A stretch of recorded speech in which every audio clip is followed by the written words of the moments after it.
নমস্কার, কেমন আছেন সবাই? সুপ্রিয়ার ঘরকন্না একটা ভিডিওতে সবাইকে স্বাগত। এখানে বসে বসে আমার এই ছোট্ট বাগানের ফুল গাছগুলো দেখতে এত ভালো লাগতেছে। তা আমি মনে করছি এখানে একটু কেটে সেটে একটু সেপারেট করব, যাতে আরেকটু সুন্দর লাগে। যে ফুলগুলো শেষ হয়ে গেছে এগুলো তো আর এই মুহূর্তে আর হচ্ছে না, পরের সিজনের জন্য ওদের একটু প্রিপেয়ার করে রাখবো। যাই হোক, চলুন এখান থেকে ভিডিওটা শুরু করি, আশা করি ভালো লাগবে। দিনটা যদি এভাবে শুরু হয়, সারাদিনটা কিন্তু আমার মনে হয় ভালোই যাবে। এত রং বেরঙের ফুল দেখে ফুলের মতো তো পবিত্র হতে পারবো না, কিন্তু এদের সান্নিধ্য নিতে সমস্যা কোথায়? যাই হোক, অনেক ভালো ভালো কথা বলে চলে আসছি রান্নাঘরে। ভাজি করব, পাঁচমিশালি ভাজি। গাছা থেকে কয়েকটা বরবটি নিয়ে আসছি। বরবটিগুলো এত দ্রুত বড় হয়ে যায়, ভাবার মতো না। খুব ভালোই লাগে এটা, নিজের গাছের লাগানো বরবটি। মনের মধ্যে যে কী একটা স্যাটিসফাই কাজ করে, বলার মতো না। তাই আমি সব ধরনের সবজি দিয়ে, কালিজিরা দিয়ে একটা ফোড়ন দিয়ে আমি ভাজি ভাজি করছি একটু। আর করে নিচ্ছি চালের আটা রুটি। আটাটা একটু মাখা হয়ে গেছে, নরম নরম, হাতে লেগে যাচ্ছিল, কিন্তু অনেক সফট হয়েছে। খাওয়ার পরে ভয়েস দিচ্ছি তো, তার জন্য না আমি বুঝি সেটা। আর এখন কিন্তু আমি রুটি ভাজায় না এক্সপার্ট হয়ে গেছে, আমার প্রত্যেকটা রুটি কিন্তু ফুলে। পয়লা বৈশাখের আগে যে লাড়ুটা বাঁধলাম, সেই লাড়ুর একটা আছে, রিচুয়াল আছে। তার জন্য ওই তো বিকেলবেলা হচ্ছে ভাত খেতাম, যাকে বেইল ভাত বলা হয়। বেইল ভাত খাইলে রাতের বেলায় কিছু খাওয়া যাবে না, এটা হচ্ছে ওইটার নিয়ম। তো আজকে গতকালকে হয়ে গেছে 7 দিন, আজকে ওইটার ব্রত হবে, এখানে ব্রত বলে আর কি। তো একটু পায়েস রান্না করে ঠাকুর পূজা দেওয়া হবে, তার জন্য আমি ঘর বাড়ি সব রেগুলার তো এমনি পরিষ্কার করা হয়, কিন্তু আজকে শরীরটা ভালো লাগতেছে না, দিয়ে লাঠি দিয়ে আজকে ঘর পরিষ্কার করতেছি। আর বাহিরটা এত বেশি মেঘলা মেঘলা, কিছুটা জামা কাপড় ধুয়ে দেওয়া হয়েছে, বাকিটা এখনও বাকি, কিন্তু আর বেশি ধুবো না। ওই জামা কাপড় নিয়ে দৌড়াদৌড়ি করতে আমার একদমই ভালো লাগে না। আমরা বাড়ির মহিলাগুলো যতই ভাবি যে একবেলা কাজ করব আর একবেলা বসে থাকবো, এটা কোনো দিনই হয় না। প্রত্যেকটা মানুষ কিন্তু একটা কাজ করে এরপর রেস্ট নিতে পারে, আমাদের ক্ষেত্রে এটা না, কিন্তু রিপিটলি করতে হয় সব কিছু। আমার তো একটু অ্যালার্জি প্রবলেম আছে, মাথায় শ্যাম্পু করলে চোখ একেবারে লাল হয়ে যায়, তার জন্য কম দেখতেছি এই মুহূর্তে আর কি, একটু কম দেখি, হাফসা হাফসা দেখি। যাই হোক, স্নান টান করা হয়ে গেছে, মাকে এখন স্নানে পাঠাবো। আর আমি যাবো একটু দোকানে দুধ আনতে। আমরা তো ফ্রিজে দুধ রাখি, ফ্রিজের দুধ দিয়ে ঠাকুরের কোনো কিছু করি না বিধায়, আর আজকে কাকা দুধ দিবেও না। তার জন্য এখন আমি একটু দোকান থেকে 1 লিটার দুধ নিয়ে আসি, তাই দিয়ে পায়েস বানাবো। আমাদের বাড়ির উল্টা পাশে দোকানটা হয়ে সুবিধা হয়েছে, টুকিটাকি কিছু দরকার হইলে সহজে দোকান থেকে নিয়ে আসতে পারি।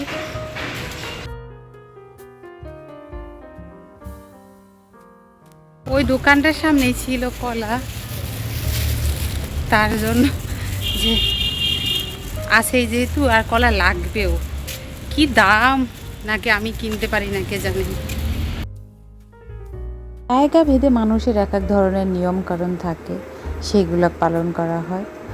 আমি কি চাচ্ছি না চাচ্ছি এটা তো বড় কথা না, যেহেতু শাশুড়ি মা এই সব মেনে আসছে, আমার তার সে যতদিন আছে অন্তত আমার এগুলো ফলো করা উচিত, আমি এটা মনে করে আমি এগুলো করি। একেবারে সাধারণভাবেই আমি পায়েসটা করতেছি, অত বেশি ঝঞ্ঝাট রাখি না। দুধটার মধ্যে চালটা দিয়ে দিচ্ছি, জল ছাড়াই না করছি, বাতাসা দিয়ে, ব্যাস নামাইয়া ফেলবো এখন। গেছে পায়েস করে তো মাকে দিয়ে দিছি, ঠাকুর পুজো দেওয়া হয়ে গেছে। আর যে মুট লাড়ু বলছিল ওইগুলোকে আমি ভিডিও ক্যাপচার করতে পারিনি, কারণ আমি ওনাকে হেল্প করছি, তারপর রান্না করছি। কালকেই বলছে যে আজকে কোনো রকম কোনো মাছ ঠাস যেন না হয়, ভর্তা ভাজি সব কিছুই হয়। তার জন্য আমি একটু লাউ শাক ভাজি করছি, টক ডাল রান্না করছি। আর গতকালকের একটু ডাল ছিল, সেটা শুকাইছি। আমার শাশুড়ি এটা খুব ভালো খায়, শুকনো ডালটা। আর ঢেঁড়স ভর্তা করছি, এই হচ্ছে আজকের মেনু। এখন স্যার আসছে, সেও খাবে, আমিও খাবো। মা খাওয়া হয়ে গেছে অনেক আগে। ফুচকা, ভেলপুরি, চটপটি এই এমন ট্রেনের একটা জন্য খাবার খাওয়া বন্ধ, যারা কাঁচা অপছন্দ জাল করে দিয়ে তারাও দেখলে না আর জিভে শশা জল মশা চলে দিয়ে, আসে। ক্ষুদা এটা শশা দিয়ে। নেচারই এরকম। কিন্তু হ্যাঁ, আমরা মোটামুটি সবাই পছন্দ করি, একটু কম বেশি খাওয়া দাওয়া করি। বয়স হচ্ছে যেহেতু একটু ভেবেচিন্তে এখন খাওয়া উচিত। বেশি খেতে চাই না আমি, অনেক দিন বসে একটু একটু করে, মানে বেশি দিন বসে পেলেই খেতে নিয়েও চাই। খুশি। আমার মোস্ট অফ দ্য পছন্দের মধ্যে এটা একটা বলা যায়। যখন ঢাকাতে ছিলাম এটা একদিন না খেলে মনে হতো যেন জীবনটা শেষ হয়ে যাবে। সেই মানুষটা এখন আস্তে আস্তে চেঞ্জ হচ্ছে। এটা বয়সের তালে তালে হচ্ছে। এখানে আমি বেলপুরি উপভোগ করতেছি, আর এখানে ছোট্ট এক বগির 2 বগির একটা ট্রেন চলে আসে, লোকাল ট্রেন। যাক, ট্রেনের সাথে আমার যেহেতু সম্পর্কটা একটু ভালোই লাগে আমার ট্রেনটা উপভোগ করতে। এখানে মামাকে বলতেছিলাম যে হ্যাঁ, ভালোই হলো, আপনার বেলপুরির সাথে সাথে ট্রেনের ভিউটা ফ্রি পেয়ে গেলাম। দুদিন যাবৎ খুব ইচ্ছা করতেছিল বেলপুরি খাওয়ার জন্য, তো বের হইতে পারতেছিলাম না। এই জন্য এখন বের হয়েছি। সারে এবং মা দুজনে ঘুমাইছে, আমি এই ফাঁক চুপ করে রেলগেটের এদিক দিয়ে আইসা বেলপুরি খাই গেলাম। 2 প্লেট খাইছি, আর ভালো সময় আসছি। একটা ট্রেন মামার সাথে দেখা হয়ে গেল। আর এই বিকেল টাইমটায় প্রচুর মানুষ হাঁটতে বের হয়, নাম না জানা সবাই, কারণ আমি কাউকেই চিনি না, আমাকেও কেউ চিনে না। এখন তো শুধু বৃষ্টির সিজন, সকালে আর আমার হাঁটা হয় না। যাক, এইবার হাঁটাও হয়ে গেল। আরও একটা ট্রেন আসতেছে মনে হয়।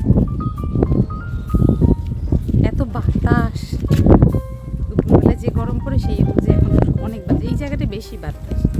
আমাদের এখানে তো বড় বড় বিল্ডিং, তার জন্য অতটাও বাতাস আমরা পাই না। ঠিক বাড়িতে ঢুকার মুখে দেখি যে আরও একটা ট্রেন আসছে।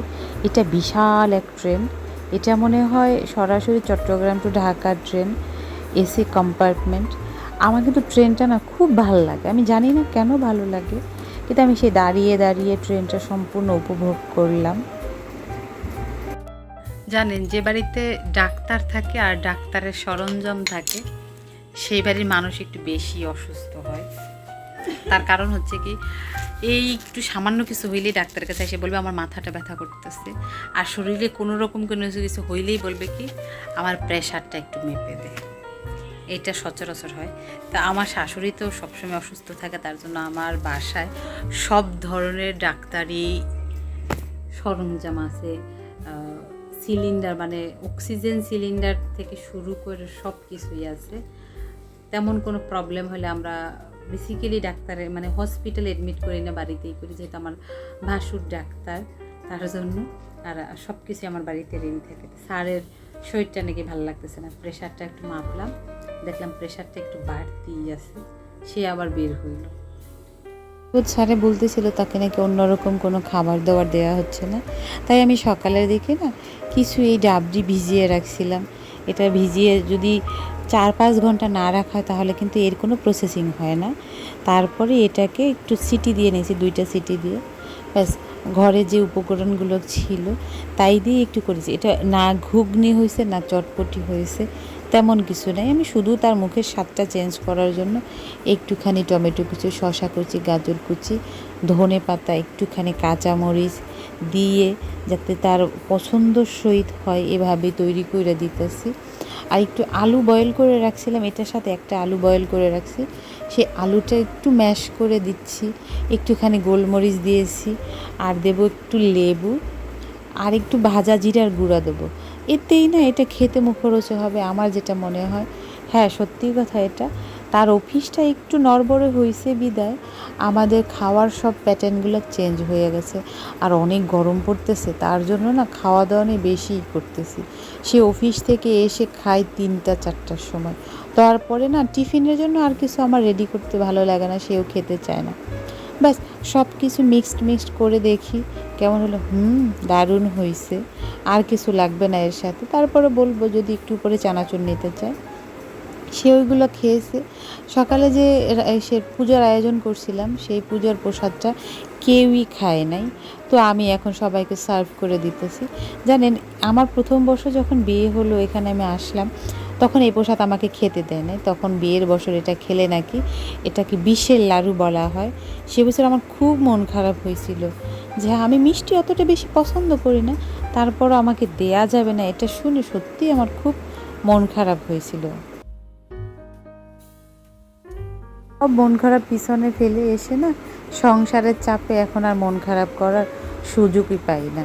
সব কাজেই না হাসি মুখে করতে হয়, এটাই মনে হয় মেয়েদের জন্মগত একটা বৈশিষ্ট্য। মুখ হাসি রাখতেই হবে। যাই হোক, সবাইকে খাইয়ে দাইয়ে সংসারে সব কিছু রেখে এখন কিন্তু সব শহরের মানুষ ঘুমিয়ে গেছে। আমার মতো নিঘুম যারা, তারা হয়তো এখনও জেগে আছে। এখন কিন্তু অনেক রাত।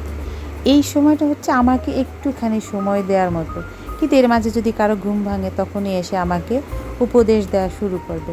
সেই উপদেশ দেওয়ার আগেই চলুন তাহলে ভিডিওটা আজকের মধ্যে এখানে শেষ করছি। যদি ভালো লেগে থাকে তাহলে অবশ্যই একটি লাইক করে দেবেন। এ সম্পর্কে কিছু জানতে চাইলে অবশ্যই কমেন্ট করে জানাবেন। সবাই সুস্থ থাকবেন, ভালো থাকবেন, সাবধানে থাকবেন। দেখা হবে পরবর্তী আরও একটা ভিডিওতে। ততক্ষণের জন্য সবাই ভালো থাকবেন।